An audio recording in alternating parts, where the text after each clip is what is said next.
با مقصد پیشگیری تروریسم و اکستریمیسم عنصرهای تندرو و افراطگرا پیشگیری جلب جوانان به صف سازمانهای اکستریمیستی و تروریستی و اشتراک آنها در نزاعهای مسلحانه دولت‌های خارجی در ناحیه واسع در جماعت دهات به نام خدایا رجبوف و آخری کارمندان مقامات حفظ حقوق با اهل جماعتچی این جماعت دهات برگزار گردید.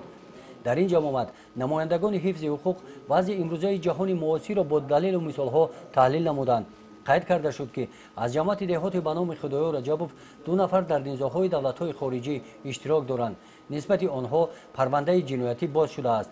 والدان آنها به این واخوری دعوت شدند از کردار فرزندان خود نزد همدهگان حیران مانده دیگر چه گفتنشان را نمی‌دانند. از روی معلومات‌های شعبه وزارت کارهای داخلی در ناحیه واسع قید گردید که از منطقه کلاب زیاده از 600 نفر جوانان از گمراهی در نزاع‌های دولت‌های خارجی اشتراک نموده جان خود را از دست دادند. در این واخری اوید تغییر الهه‌ها به قانون جمهوری تاجیکستان درباره تنظیم عنعنه و جشن و مراسم‌ها در جمهوری تاجیکستان و دیگر سندهای معیاری حقوقی در سمت عنعنه و جشن و مراسم‌ها، قانون جمهوری تاجیکستان درباره مسئولیت پدر و مادر در تعلیم و تربیت فرزند، اجرای قانون‌های مذکور در سمت پیشگیری جنایت تاکید کرده شد.